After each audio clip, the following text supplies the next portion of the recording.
যতে থাকক খালি ঘূৰি আহিলে হয় তিনিটা ল'ৰা ছোৱালী ইয়াতে আছে মই কি কৰি খোৱা মই কাম বনো কৰিব নাজানো গৈছিলোঁ আৰক্ষী ওচৰলৈ গৈছিলোঁ আৰক্ষীও একো হেৰি কোৱা নাই ফোন কৰিহে ক'লে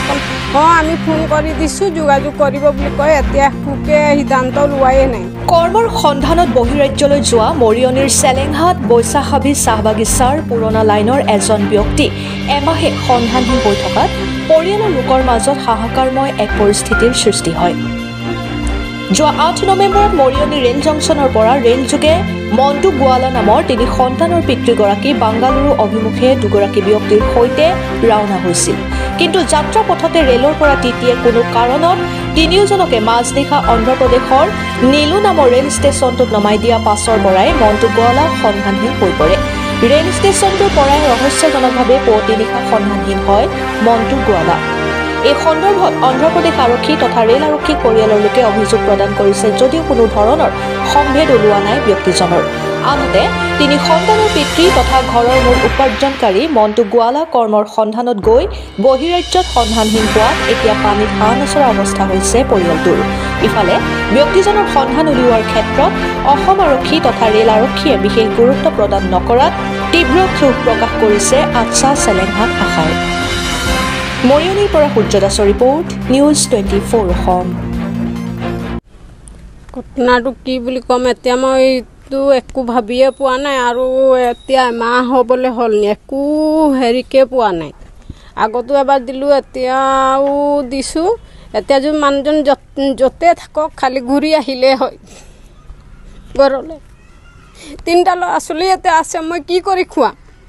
মই একো কাম বনো কৰিব নাজানো কলৈকো নাযাওঁ আগত মানুহজন থাকোঁতেই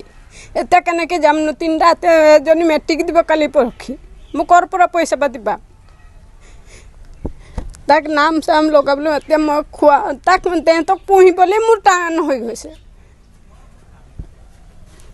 সেইটো কাৰণে মই জনাইছোঁ যে আপোনালোকে যদি ক'ৰবাত মানুহজন আছে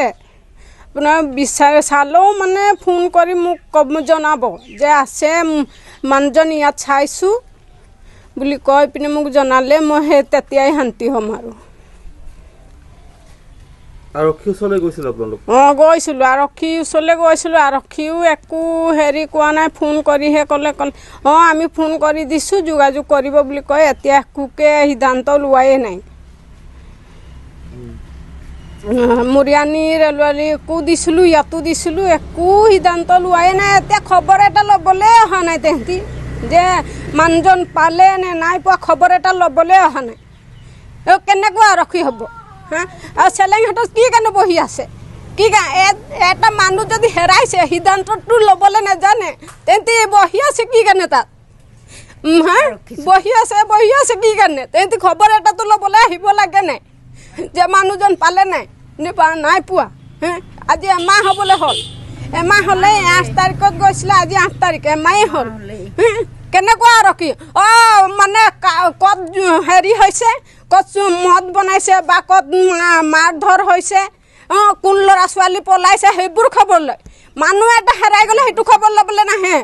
কাৰ ঘৰত কি দুখ হৈছে সেইটো খবৰ ল'বলৈ নাহে হা মোৰ 3টা ল'ৰা ছোৱালী আছে মই কি খাইছোঁ কি নাই সেইটো এবাৰ আহিছে নাই সুধিবলৈ তেহেঁতি এবাৰ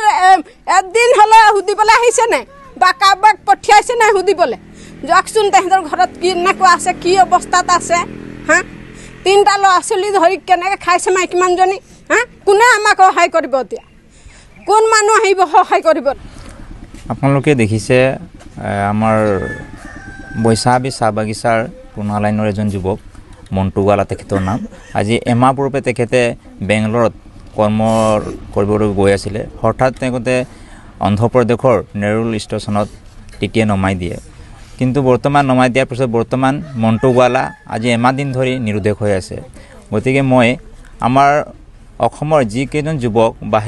বেংগলোৰ তথা অন্ধ্ৰপ্ৰদেশত কৰ্মৰত হৈ আছে যদি এই মণ্টু গোৱালাৰ নামৰ ব্যক্তিজনক মই ফটো দেখুৱাইছোঁ যদি পায়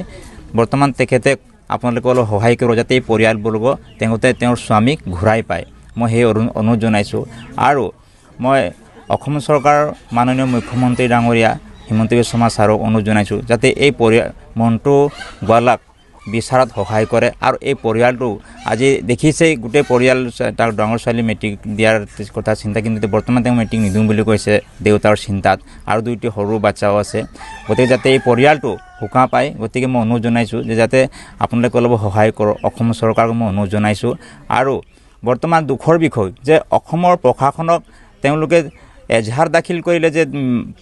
তেওঁৰ স্বামী নিৰ্দোষ হৈ আছে অন্ধ্ৰপ্ৰদেশত তাৰপিছত মৰিনী থানাতো এজাহাৰ দিলে কিন্তু তেওঁলোকৰ ফালৰ পৰা কোনো আমি সহায় দেখা নাপালোঁ আৰু নিজেও আমি 2-এবাৰ প্ৰশাসনক মানে অনুৰোধ জনাইছিলোঁ আৰু ফোনৰ যোগে আমি যোগাযোগ কৰিছিলোঁ কিন্তু তেওঁলোকৰ পৰা আমি এতিয়ালৈকে কোনো সহায়ৰ হাত আগবঢ়া দেখা নাই গতিকে আমি ধিক্কাৰ দিছোঁ আৰু যদি তেওঁলোকে এই পৰিয়ালবৰ্গৰ কোনো খা খবৰ বা বিচাৰত সহায় নকৰে তেতিয়া আগন্তুক দিনত আমি অসম ছাত্ৰ সন্থাৰ তৰফৰ পৰা আমি কিন্তু তেওঁলোকৰ পৰা কাৰ্যসূচী ল'বলৈ বাধ্য হ'ম